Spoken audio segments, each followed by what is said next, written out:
Hey, what is up, mortals? Welcome to Season 1 Part 6 What If Deku Was a Viltrumite? I just wanted to greet you guys by just saying, sit back and relax, you're in for a treat. So, we begin. Class 1 were frozen with shock, both unable and unsure of how to process what they had just heard. Some of them went as far as to believe that there was something wrong with their hearing, because there was no way that they just heard this right. They all stared wide-eyed at Izuku, unsure of what to say, until the silence was broken by Ida. Omni-Man is your father, the blue-haired boy shouted, almost refusing to believe that it was true. Izuku didn't give a verbal response to this.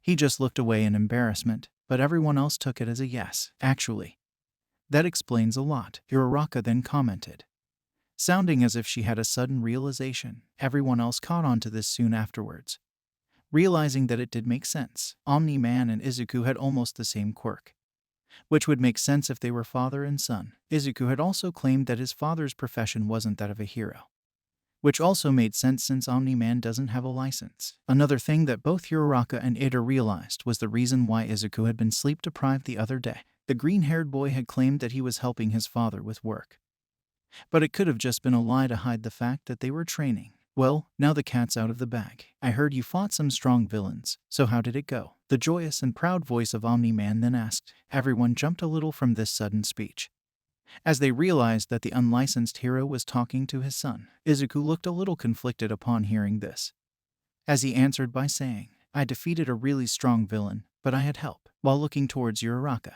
Nolan noticed this, thinking that the brown-haired girl must have saved Izuku's life, before giggling and saying, that's fine. Soon enough you'll be so strong that you won't need any help. With a joyous tone, that is great to hear. But isn't he strong enough already? The proud and booming voice of All Might then asked. And no one could tell if he was serious or joking. Omni-Man just laughed upon hearing this, as he responded by saying, oh please.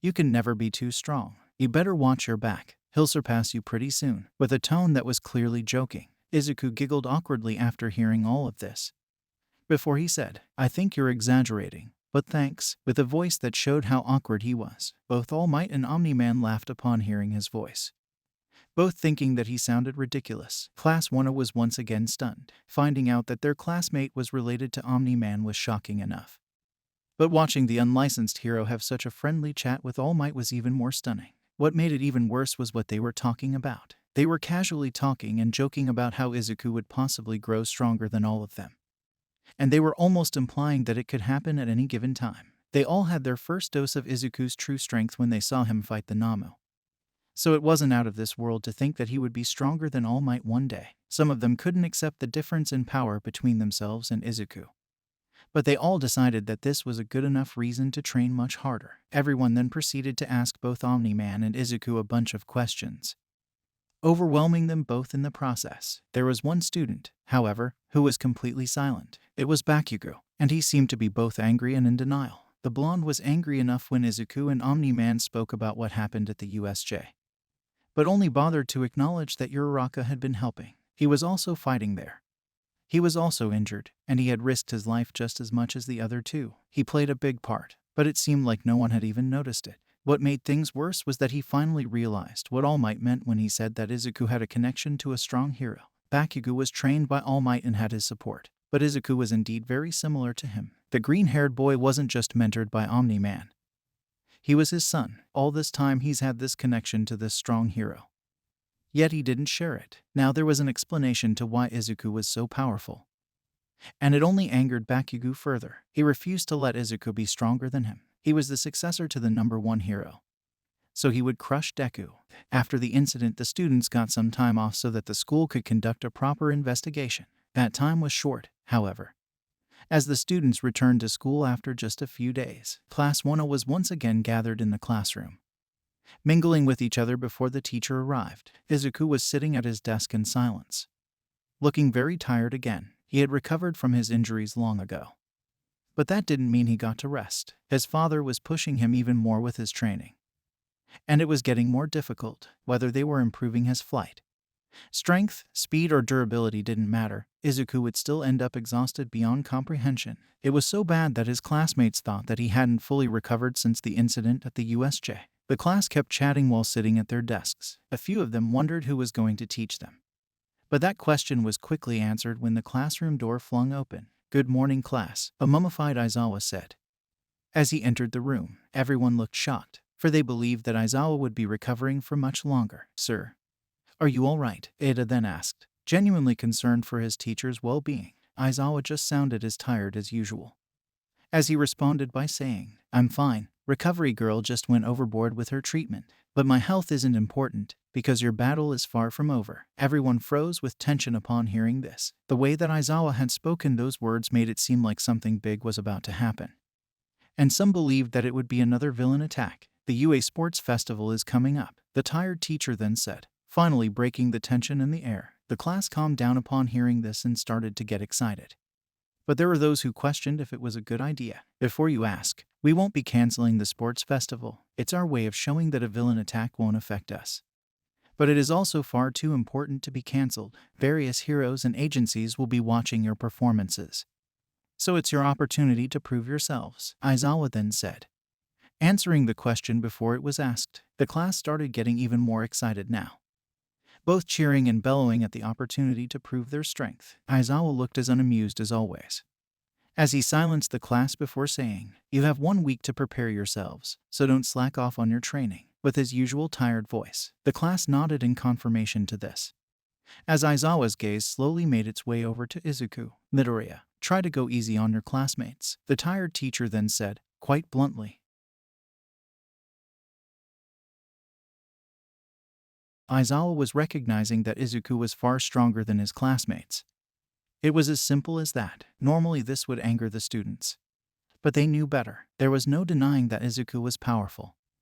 So it was reassuring to see their teacher trying to make sure that they wouldn't get hurt. The green-haired boy thought for a second, until he scratched the back of his head and responded by saying, "I'll try, but I can't promise anything," with a calm voice. This response scared everyone a little. They knew that he wouldn't go out of his way to hurt them, but now they were painfully reminded of the fact that it could still happen by accident.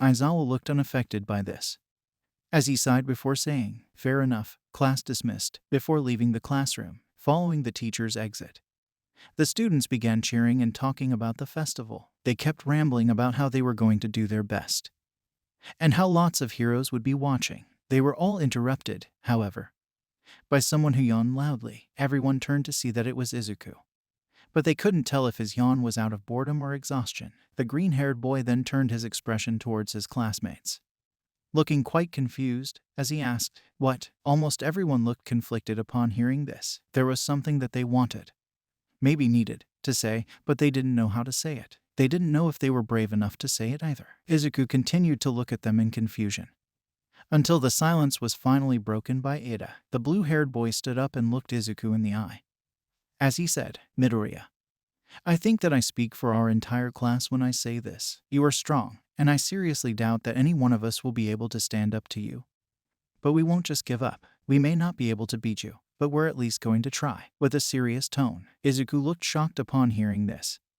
As he looked at the rest of the class, that is when he realized that Ida had indeed spoken for everyone. The green-haired boy suddenly let out a sigh of relief, before he proceeded to laugh a little. Everyone looked confused, for they had expected a much different reaction. "Sorry, I just didn't expect this. I thought that you were going to talk about something urgent and serious," he then said, still laughing a little as he did. Everyone was even more confused now. Ada had sounded pretty serious when he spoke. So what did Izuku mean by what he said? The green-haired boy looked amused upon witnessing everyone's reaction, as he then proceeded to say, "I already expected this from you all. I would honestly be disappointed if you didn't give it everything you've got." With quite a joyous tone, everyone's shock disappeared upon hearing this, for they realized what it meant. Izuku knew that they couldn't defeat him, but he still wanted them to try. He wanted them to get stronger and catch up to him. He was actually rooting for them. The class then smiled at Izuku, who then smiled back at them. The room was then silent for a while, but it was suddenly broken by Uraraka, who shouted, "Deku, I'm gonna do my best. Just you wait and see," with a voice that sounded like a weird mixture between excitement and ferocity, which was also shown on her expression. Izuku was shocked by this sudden change in personality, as he said, "Okay, I know I just told you to give it your all, but now you're scaring me." With a confused voice, everyone laughed loudly upon hearing this, all gladly looking forward to the sports festival. It might not be easy, But they were all determined. They were going to give it their all. After the day was over, everyone went home to immediately start training. Izuku already had training with his father in the schedule, so they immediately took to the skies. All right, we'll work on your speed today. Let's see how long it takes for you to catch up to me, Melon then said. As they got high enough, Izuku looked at his father with a weird expression. As he asked, about that, can we focus more on combat? Melon looked both confused and intrigued upon hearing this, as he responded by saying, I'm not saying that I'm against it, but for what reason do you need to train in combat? With a curious voice, Izuku smiled awkwardly, as he answered by saying, the UA Sports Festival is coming up, and I want to be prepared until then. With an equally awkward tone, Melon just laughed upon hearing this, as then said, oh, so that's the reason. It won't be necessary, since you won't be participating. With his usual voice, Izuku smiled at first, but it was quickly replaced by confusion when he heard what his father said. What? He asked, sounding genuinely confused. Nolan's expression suddenly turned serious, as he looked at his son and said, Izuku, there's no point in participating. You are way stronger than everyone else, so you'd be better off training with me instead. With a calm and serious tone, Izuku was getting more and more confused by the second, as he responded by saying, but the festival is important. A bunch of heroes and agencies will be watching. It's our chance to prove ourselves. Almost sounding like he was pleading, Nolan was unchanged by this, as he sighed before proceeding to explain, actually, it doesn't really matter at all. The festival only exists to give you fame and recognition, both of which you can live without. As for proving strength, you don't have to prove yourself to anyone. You're a Viltrumite, so the idea of you having to prove yourself to a bunch of humans is just as insulting as it's laughable. It's as if a human had to prove his strength to a bunch of ants. Izuku was discouraged upon hearing this, for it didn't seem like his father was going to change his mind. What he said was true in a way, so he knew that he couldn't convince his father. The green-haired boy began to sulk. He was looking forward to the festival, but it seemed that he wouldn't get to play a part in it. Nolan noticed this sadness within Izuku, and it made him conflicted. On one end he could be more productive, but on the other it seemed that this mattered a lot to Izuku. Nolan sighed heavily, as he went against his own reasoning by saying, all right, fine, you can participate in the festival, so stop looking down already. With a conflicted voice, Izuku looked confused at first, but then he perked up and asked, really? With excitement in his voice, Nolan forced a smile as a response, while saying, yes, now let's get back to training before I change my mind. Before taking off at high speed, Izuku didn't have enough time to react, as he followed his father. At first he was afraid that he wouldn't get to participate in the festival, but all of that was gone now. There was something in his mind that stopped him from getting as excited as he usually would. However, it was what his father had said. He couldn't stop thinking about what Nolan had said about him, how everyone else is ant when compared to him. The more he thought about it, the worse it got, because he was starting to realize how true it was. It even led him to wonder if there even was a point. The green-haired boy tried to shake these thoughts out of his head, as he raced against his father. Outro. Thank you all for sticking around, and I hope that you enjoyed. Before you leave, we would just like to let you know that We the Celestials has many other channels for your entertainment and viewing purposes. All the information you'll need is right below here in the description, so feel free to check out all the other incredible projects our team creates. Secondly, on behalf of We the Celestials, I'd like to thank everyone involved in the production of today's awesome content. Their details will be in the description below. That's all for today's video, so goodbye and have a divine day.